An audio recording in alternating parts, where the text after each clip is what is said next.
आप सबका स्वागत है और झारखंड के माननीय राज्यपाल जी का बहुत बहुत स्वागत है कि कल शाम के वक्त 6 दिन के लंबे दिल्ली प्रवास के बाद वो रांची लौटे। जो जानकारी मिली कि वे अपने स्वास्थ्य का परीक्षण करवाने भी गए थे, तो शीघ्र ही उनको स्वास्थ्य लाभ हो, इसलिए हम लोग कामना कर रहे हैं। लेकिन झारखंड में जो राजनीतिक स्वास्थ्य, वो स्वास्थ्य भी पूरी तरह से लोकतांत्रिक पद्धति से आगे बढ़े, इसके लिए सतत प्रयास होनी चाहिए। विगत 25 तारीख को एक खबर आई थी नेशनल मीडिया के चैनल से कि चुनाव आयोग ने शायद कुछ पत्र भेजा है राजभवन। अब चूंकि कल से तो राजपथ समाप्त हो गया है, वो कर्तव्य पथ हो चुका है, लेकिन राजभवन अभी भी है। तो उस राजभवन के भी बहुत सारे दायित्व हैं, संवैधानिक कर्तव्य भी। हम लोगों ने पिछले दिनों उनसे 1 तारीख को जाकर इस बात की गुहार लगाई कि आपके पास यदि कोई कम्युनिकेशन आया हो इलेक्शन कमीशन ऑफ इंडिया से, तो कृपया स्थिति को स्पष्ट करें। और यदि किसी भी तरह की कोई जिज्ञासाएं हैं, उससे भी लोगों को अवगत करवाएं। माननीय राज्यपाल महोदय बहुत सौहार्दपूर्ण माहौल में हम लोगों को सुनने के बाद उन्होंने ये उचित समझा ये बोलने के लिए कि मुझे अधिकतम 2 दिन का वक्त दीजिए,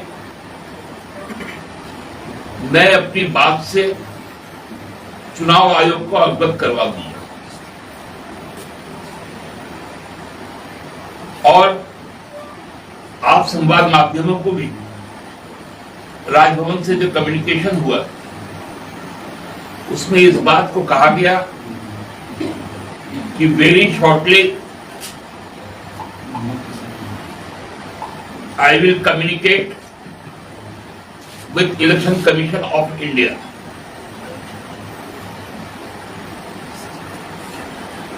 तो उसके ठीक दूसरे दिन वो दिल्ली चले गए। हम लोगों ने सोचा कि माननीय राज्यपाल महोदय निश्चित तौर से दिल्ली इसी विषय के लिए गए होंगे और जाने के बाद चुनाव आयोग को अपनी अनुशंसा भी भेजेंगे, यदि कोई है तो। लेकिन 6 दिन दिल्ली में रहने के बाद और आज 7वां दिन, हम समझते हैं आज पूरा एक पखवाड़ा बीता। एक पखवाड़े के बाद भी ये बातें स्पष्ट नहीं हो पाई कि आखिर चुनाव आयोग का क्या मंतव्य है।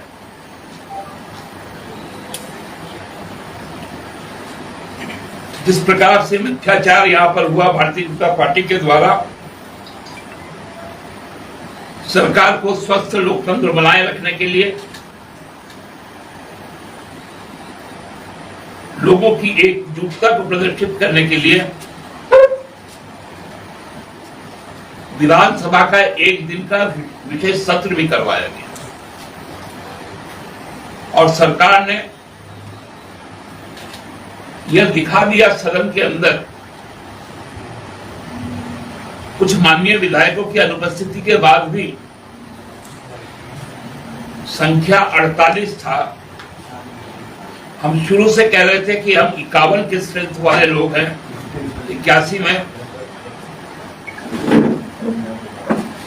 और विपक्ष वॉकआउट कर गया क्योंकि जो भ्रम उनके द्वारा फैलाई गई वो नाकामयाब हुई। आज भी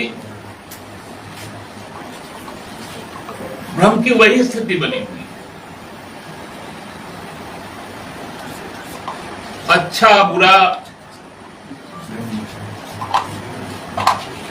सादा काला,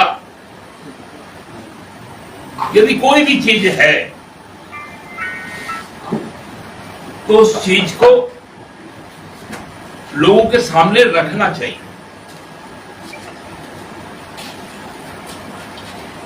क्योंकि राजनीति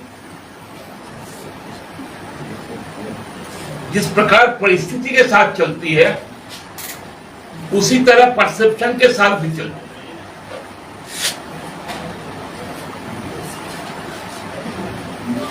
क्योंकि भाजपा जैसा ढोंगे लोगों का जो जमावड़ा है, कल हमने देखा उनका यहां पर चिंतन शिविर हो रहा था। चिंता जताई कि डेमोग्राफी बदल गई। इस डेमोग्राफी को बदलने का काम कौन किया? केवल डेमोग्राफी पिछले 8 साल में नहीं बदली। जो डोमेस्टिक, जो हमारा इकोनॉमी था, वो डोमेस्टिक इकोनॉमी ही बदल गया। वो 2-4 घरानों के हाथ में चला गया।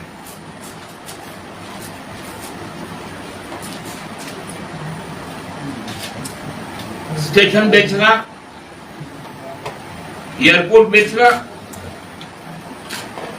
अब तो रेलवे की जमीन भी बिक जा रही। यह भी फैसला ले लिया गया पिछले कैबिनेट। तो भारतीय जनता पार्टी को तो बताना पड़ेगा ना कि इस डेमोग्राफी को बिगाड़ने के पीछे की सोच क्या है।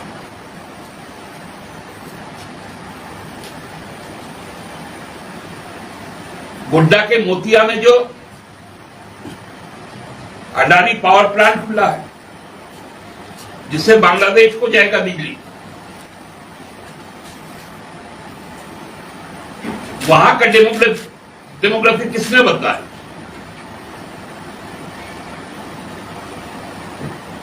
आप डेमोग्राफी की बात करते हैं तो आप सरना धन कोड की बात क्यों नहीं करते? आप उनकी आइडेंटिटी को क्यों नहीं रिकॉग्नाइज करते?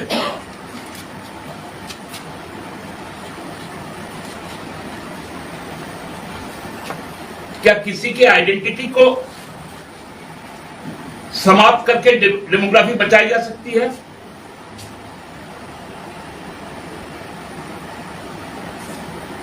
इनके पाखंड के सामने हर कोई लज्जित।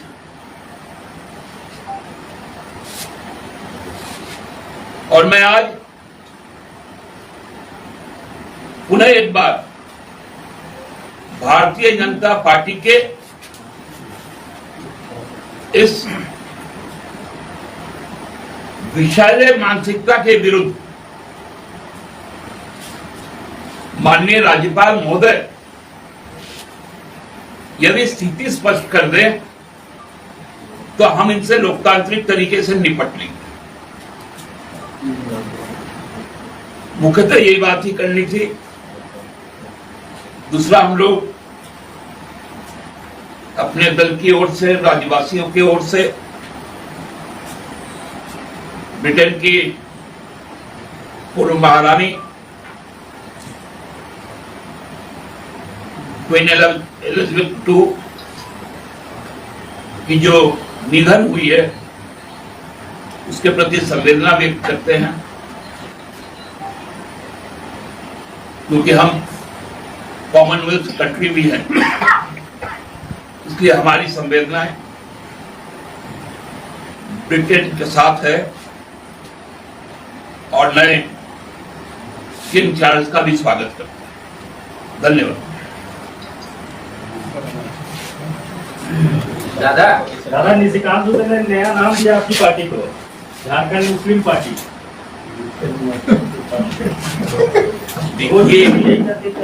अब देखिए, जिसको मैं तो कहता हूं भारतीय जनता पार्टी एक चुनाव केवल 3 चीज हटा के लड़े: मुसलमान,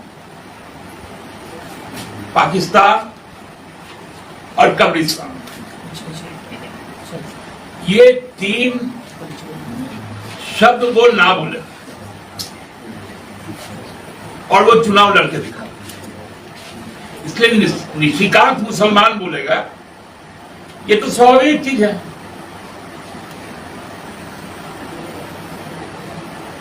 क्योंकि इनको तो ये भी नहीं मालूम है ना कि इस देश की परंपरा क्या है, देश की बनावट क्या है।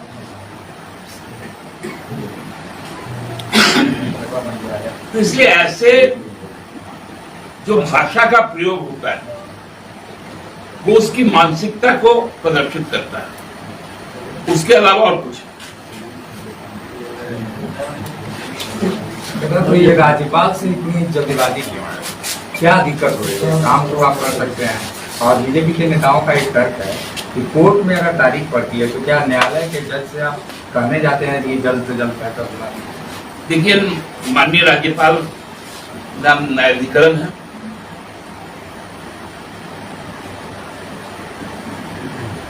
माननीय राज्यपाल राज्य कैबिनेट के सलाह पर काम करते हैं और कुछ यदि सुझाव है तो वो देते हैं। इसलिए व्यक्तिगत सवाल ना करें। इस मामले में, चुनाव आयोग के ही मामले में, राज्यपाल को भी अपना मंतव्य चुनाव आयोग को देना पड़ेगा, क्योंकि न्यायाधिकरण वो, हम तो केवल कह रहे हैं कि जो स्थिति है उसको स्पष्ट करके देंगे, बात खत्म। दादा, सरकार का जो आशंका था उसको दूर करने के लिए बहुमत साबित कर दूं। देखिए, मैंने आपको कहा ना कि कल से तो राजपथ समाप्त हो गया, कर्तव्य पथ आ गया, लेकिन राजभवन तो टिका हुआ है ना। इसलिए थोड़ी बहुत शंकाएं रहती है कि राजभवन रह गया और राजपथ हट गया, यही शंका है। मतलब आप ये कहना चाह रहे हैं जब तक टूटेगा नहीं तब तक लिफाफा खुलेगा? अब लिफाफा आया भी कि नहीं और वो खुलेगा भी कि नहीं तो नहीं मालूम। ये तो आप ही बोल चुके हैं जब राजभवन से निकले थे कि राज्यपाल ने स्वीकारा है कि उनके पास कम्युनिकेशन आया है और हम 2 दिन में भेज देंगे। मेरी तो दिक्कत यही है हम लोगों की, जब आप 2 दिन बोले तो 6 दिन आप दिल्ली में रहे, तो उसी समय बता देते कि 5 महीने बाद देंगे। तो फिर मुलाकात कीजिएगा क्या? आपको बुलाएंगे तो चल जाएंगे, आने का ही इंतजार। चलिए, धन्यवाद। दादा, एक सवाल है, उस पर भी आज भाजपा के प्रवक्ता ने जारी किया है। ये जो विधायक हैं उनका के, उन्होंने जो पब्लिकली बयान दिया है कि हम दिल्ली जाते हैं अंदर गारमेंट्स करने, इधर गारमेंट्स करने, कई तरह के सवाल और कटाक्ष किए हैं भाजपा के नेता। देखिए, जिस प्रकार से चीजों को पेश किया गया, आज भारत जोड़ो यात्रा में राहुल जी एक टी शर्ट पहने थे, भारतीय जनता पार्टी ने उसका कीमत बता दिया कि जब मोदी जी सूट पहने थे तो उस समय तो तिलमिला गए थे। इसलिए हम पत्रकार साथियों से भी ये निवेदन करना चाहेंगे कि किसी के भी व्यक्तिगत चीजों पर वो कहां जा रहे हैं, किनसे मिल रहे हैं, वो पारिवारिक हिस्सा है मुख्यमंत्री जी, उनको लेकर आप लोगों के द्वारा कई मीडिया के द्वारा कहा गया कि अमित शाह जी से मिल लिए। एक सांसद बोलते हैं बताइए तो कहां गया। तो कोई भी आदमी उल जलूल की बातों को कितना देर टॉलरेट करेगा, इसलिए ये स्वाभाविक है। मतलब गुस्से में बोला गया था। उससे मैं बोलूँ वो दिल्ली गए कि मुंबई गए कि पटना गए कि चेन्नई गए। अब मैं आज सुबह कहां गया था, आप लोग कुछ बता पाएंगे? नहीं, तो ये तो सवाल पूछा जा सकता है कि आप कहाँ गए थे। आप तो जनप्रतिनिधि नहीं है। कब हुई वो तुम कर रहे, दूसरे ही दिन तुम कर रहे और उस परिवार से मिले,